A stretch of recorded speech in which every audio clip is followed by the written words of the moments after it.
இப்போ இருக்கிற அரசியல் சூழ்நிலையில எங்க அண்ணன் தானே கிங் மேக்கர். அவரை தவிர வேற யாருமே இல்லைண்ணா. அவர் நடிச்சாதான் தளபதியா அங்க உட்கார முடியும், இல்லைன்னா முடியாது. அண்ணன் எடுக்கிற முடிவு தான். ஆளுநர் கூப்பிடாததை பார்க்கும்போது மத்திய அரசுடைய தலையீடு ரொம்ப அதிகமா இருக்கு. தமிழ்நாட்டை ஆட்டி படிக்கணும்னு பாஜக கும்பல் வந்து நினைக்குது. 90 காலகட்டத்தில இருந்தே விசிகாவுடைய முக்கிய முழக்கம் வந்து ஆட்சியிலும் பங்கு அதிகாரத்திலும் பங்கு. அந்த விஷயம் வந்து காலம் கணிந்து கிடைச்சிருக்க மாதிரி தலைவரை இப்போ சொல்லியிருக்காரு. அது கிடைச்சா எந்த அளவுக்கு நல்லா இருக்கும்? இது ரொம்ப சந்தோஷப்படுவோம், மகிழ்ச்சி அடைவோம். நன்றி. மக்கள் ஜனநாயகம் நம்ம சொல்றதே மக்களை தான் ஜனநாயகம் சொல்றோம். அந்த மக்கள் வந்து தேர்ந்தெடுத்தவர் தான் விஜய். நமக்கு நம்ம எந்த கட்சியில முற்போக்கு 1000 பேசினாலும் மக்களோட உரிமைகளை யாருமே மறுக்க முடியாது. அப்ப அதற்கான வாய்ப்பு வந்து நம்ம சட்டமன்றத்துல தான் ப்ரூவ் பண்ணணும், தவிர ஆளுநர் வந்து அவங்க வர சொல்லி அவங்க பதவியா இருக்க வைக்கணும். அதுக்கப்புறம் சட்டமன்றத்துல ப்ரூவ் பண்ணலன்னா அது நெக்ஸ்ட் ஸ்டெப் இருக்குது.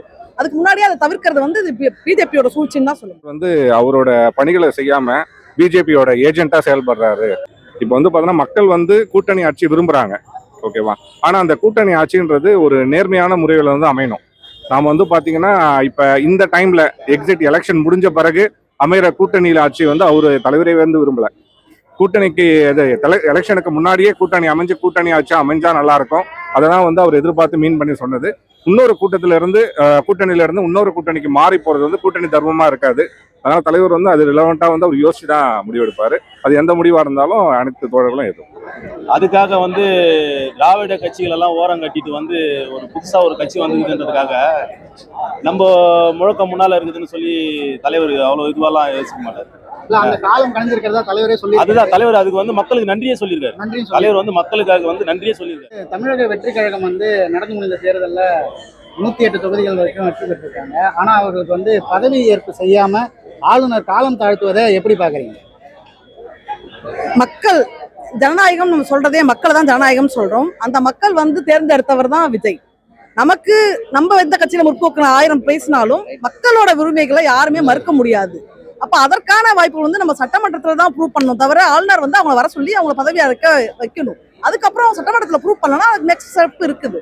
அதுக்கு முன்னாடியே அதை தவிர்க்கிறது வந்து பிஜேபியோட சூழ்ச்சின்னு தான் சொல்ல முடியும்.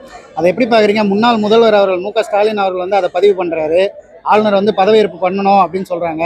காங்கிரஸ்ல இருக்கவங்க சொல்றாங்க, இப்ப எழுச்சி தமிழர் சொல்றாங்க, எல்லாருமே அந்த விஷயத்தை பதிவு பண்றாங்க. ஆனாலும் அவர் மீண்டும் சந்தித்த பிறகு அதை பண்ண முடியாதுங்கிற மாதிரியே சொல்றாங்களே, அது என்ன காரணம் நினைக்கிறீங்க?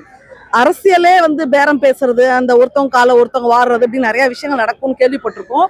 அது நம்ம தமிழ்நாட்டை பொறுத்தவரை அவ்வளவு பெருசா நடந்ததில்லை. இப்போ இந்த வாட்டி நடந்துருமோன்னு பயமா இருக்கு. ஆக்சுவலா நீங்க என்ன ஒரு விஷயம் அந்த மாதிரி தவறா நீங்க முடிவு எடுத்தாலும் மக்கள் பார்த்துக்கிட்டே இருக்காங்க.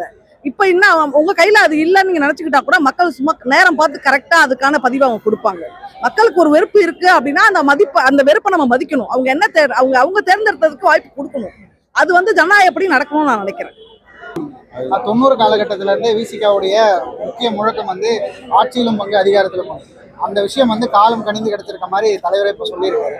அது கிடைச்சா எந்த அளவுக்கு நல்லா இருக்கும்? இது ரொம்ப சந்தோஷப்படுவோம், மகிழ்ச்சி அடைவோம். நன்றி. ஆனா இப்போ இருக்கிற அரசியல் சூழ்நிலையில எங்க அண்ணன் தானே கிங் மேக்கர். அவரை தவிர வேற யாருமே இல்லைண்ணா. அவர் நடிச்சாதான் தளபதியா அங்க உட்கார முடியும், இல்லைன்னா முடியாது. அண்ணன் எடுக்கிற முடிவு தான், அது எதுவுமே கிடையாது.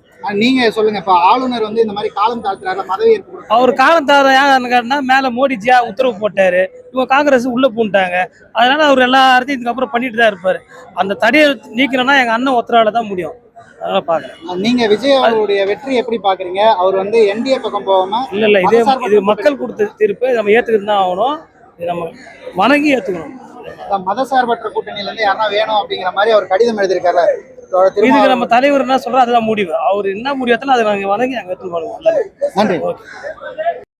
தான் விசிகாவுடைய முக்கிய முழக்கம். அதுக்கேற்ற மாதிரியான ஒரு வாய்ப்பு ஒன்று அமைஞ்சிருக்கு அப்படின்னு சொல்லிட்டு நிறைய பேர் அந்த ஆன்லைன்ல கேட்கறத பார்க்க முடியும். உங்களுக்கு அந்த உணர்வு ஏதாவது இருக்கானே?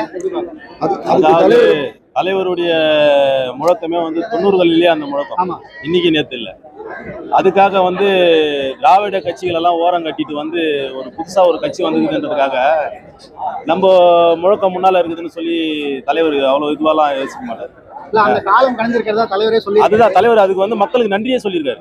தலைவர் வந்து மக்களுக்காக வந்து நன்றியே சொல்லியிருக்காரு. நம்மளுடைய கொள்கையில இது வந்து மக்கள் வந்து நிறைவேற்றிருக்காங்கன்னு நன்றி சொல்லியிருக்காரு. அதுக்காகலாம் தலைவர் இந்த மாதிரி முடிவெடுப்பார்லாம் சொல்ல முடியாது. தலைவருடைய விருப்பம்.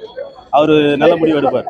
விஜய் அவர்களுடைய வெற்றி எப்படி நான் பாக்குறீங்க? அவரு பெரும்பான்மை என்டிஏ பக்கம் போகாம இந்த மதசார்பற்ற கூட்டணி பக்கமா வந்து ஒவ்வொருத்தரும் கேட்டுட்டு இருக்காங்க. அந்த விஷயத்தை எப்படி பாக்குறீங்க? விஜய் அவர்களுடைய வெற்றி வந்து தமிழக மக்கள் வந்து ஒரு புதுமையான அரசியலை எதிர்பார்க்குறாங்க. ரெண்டாவது வந்து விஜய் வந்து அந்த பாஜக கூட எல்லாம் கூட்டணி போவது காரணம் என்னன்னா, கொள்கை தலைவர்களை பின்னால வச்சிருக்காரு. ஐயா அம்பேத்கரையும் தந்தை பெரியாரையும் வச்சிருக்காரு. இவர்களை வச்சுக்கிட்டு அவர் பாஜகவுக்கு போனார்னா அவருடைய இது வந்து என்னன்னு தெரிஞ்சிடும் மக்களுக்கு. அதனாலதான் அவர் வந்து தள்ளி போயிட்டு அப்படி நின்றுட்டு இருக்காரு. என்ன பண்றது தெரியாம பார்க்கலாம். மக்களுடைய தற்போது விஜய் அவர்கள் வந்து பாத்தீங்கன்னா பெரும்பான்மையா வெற்றி பெற்றிருந்தாலும் கூட ஆட்சி அமைக்கிறதுக்கான அந்த அளவுக்கு இல்லைன்னு சொல்லிட்டு ஆளுநர் காலம் தாழ்த்துறாருல, அந்த விஷயத்தை எப்படி பாக்குறீங்க? அது முற்றிலும் தவறு. அவ்வளவுதான். ஆளுநர் கிட்ட வந்து 2 முறை முறையிட்டு இருக்காரு. ஆனா நம்ம லா படி வந்து பாத்தீங்கன்னா அவர் சிஎம் ஆக்கிட்டு அதுக்கப்புறம் தான் அந்த ஃப்ளோர் பண்ணிட்டு டேட்டை வந்து ஃபிக்ஸ் பண்ணுவாங்க. ஆனா அந்த மாதிரி செய்யாம தொடர்ச்சியா இந்த மாதிரி பண்ணிட்டு இருக்கிற விஷயத்தை எப்படி பாருங்க? அது பிஜேபியோடைய பின்னணி தான் நம்ம பார்க்குறோம் இந்த விஷயத்த. விஜய் அவர்களுடைய வெற்றிக்கு பிறகு வந்து பாத்தீங்கன்னா திருமாவளவன் அவர்கள் அப்புறம் வலதுசாரிகள் எல்லாரையும் வந்து அழைச்சிருக்காரு. அந்த அழைப்பை ஏற்கிறதுக்கு முடிவெடுக்கிறேன்னு சொல்லியிருக்காங்க. உங்களுடைய விஷயம் என்னவா இருக்கு? நீங்க என்ன எதிர்பார்க்குறீங்க? தலைவர் என்ன முடிவு எடுக்கிறாரோ அதுக்கு நாங்கள் கட்டுப்படுவோம். அதை ஏற்கலாம். நிலைப்பாடு. அவரே வந்து பாத்தீங்கன்னா விஜய் அவர்கள் வந்து ஏடிஎம்கே என்டிஏ பக்கம் போகாம மதசார்பற்ற கூட்டணியில வந்து எதிர்பார்த்து அவங்களுக்காக கடிதம் எழுதிருக்கிறதுக்கு ரொம்ப வரவேற்பு சொல்லியிருக்காரு. அவங்களோட இணையிறது நல்லா இருக்கும் அப்படின்னு எதிர்பார்க்குறாங்க. அதுதான் சொல்லலாம். தலைமை என்ன முடிவு எடுக்குது, தலைவர் என்ன முடிவு எடுக்குது, அது நாங்கள் கட்டுப்படுவோம். எங்கள் அனைவரும் அதை ஏற்போம். 90 காலகட்டத்தில இருந்து விசிகாவுடைய முதன்மையான முழக்கமே வந்து ஆட்சியிலும் பங்கு அதிகாரத்திலும் பங்கு. அது காலம் கணிந்து வந்திருக்கு அப்படின்னு சொல்லி தலைவரே சொல்லியிருக்காரு.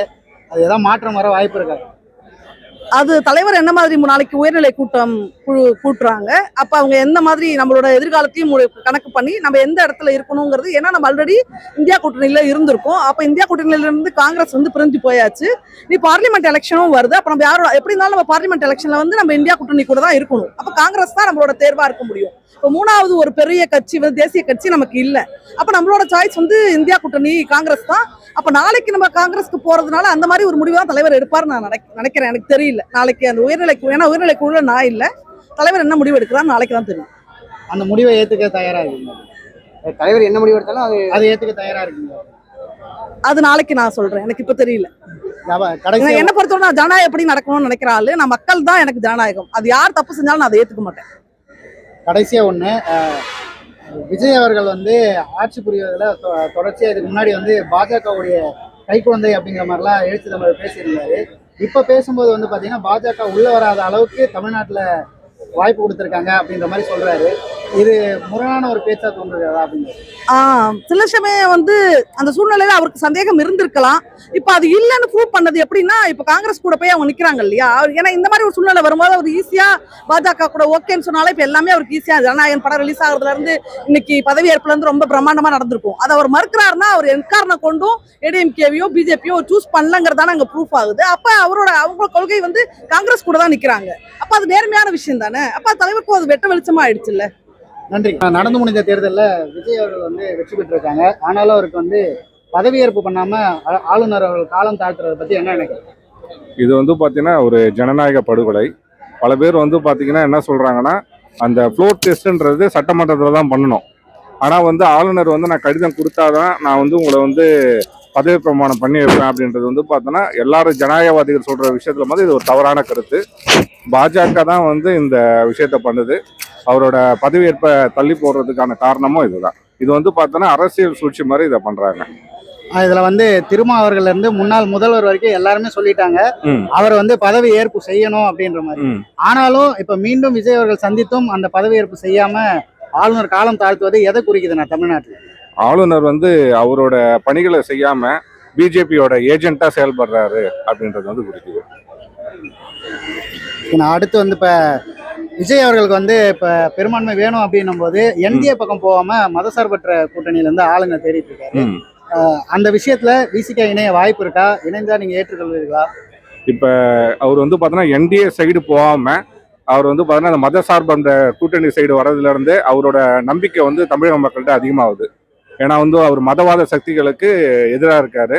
அவர் ஆட்சி அமைக்க தேவைப்பட்டாலுமே நான் மதவாத சக்திகளுக்கு ஆதரவாக போக மாட்டேன் அப்படின்றத ஒரு சைலண்டா சொல்ற மாதிரி இருக்கு. ஆனா என்னன்னா இன்னும் ஃபைனலா அவர் வந்து என்டிஏ சைடே போகாம இருந்தாருன்னா தான் அவர் வந்து மதவாத சக்திகளுக்கு துணை போகல அப்படின்றத நம்ம 100% நம்ப முடியும். விசிகாவோட ஸ்டாண்டை பொறுத்தவரையும் தலைவர் என்ன முடிவெடுக்கிறாரோ அதை பொறுத்து தான் வந்து எல்லாமே. ஆனால் தலைவர் வந்து பார்த்தீங்கன்னா எல்லாத்தையும் ஆழ்ந்து சிந்திச்சு எல்லா நிர்வாகிகிட்டையும் வந்து அந்த பற்றி கேட்டுட்டு நாளைக்கு தான் வந்து கூட்டம் கூட்டுறாங்க, அதுக்கப்புறம் அனௌன்ஸ் பண்ணுறான்னு சொல்லியிருக்காரு. எந்த முடிவு தலைவர் எடுத்தாலும் அதை வந்து நாங்கள் ஏற்றுப்போம். ஆனால் வந்து பார்த்தீங்கன்னா தலைவர் வந்து ஜனநாயக முறைப்படி கூட்டணி தர்மத்துக்கு ஏற்ற மாதிரி தான் அந்த முடிவு எடுப்பார். விசிகா தொடங்கினதுலேருந்து ஆட்சியிலும் பங்கு அதிகாரத்திலும் பங்குன்னு கேட்டாங்க. அதற்கான காலம் இப்போ கணிந்திருப்பதா பார்க்கப்படுது. அந்த விஷயம் எப்படி பார்க்குறீங்க? மக்களுக்கு நன்றி வேற சொல்லியிருக்காரு தலைவர் அவர்கள். இப்போ வந்து பார்த்தீங்கன்னா மக்கள் வந்து கூட்டணி ஆட்சி விரும்புகிறாங்க, ஓகேவா?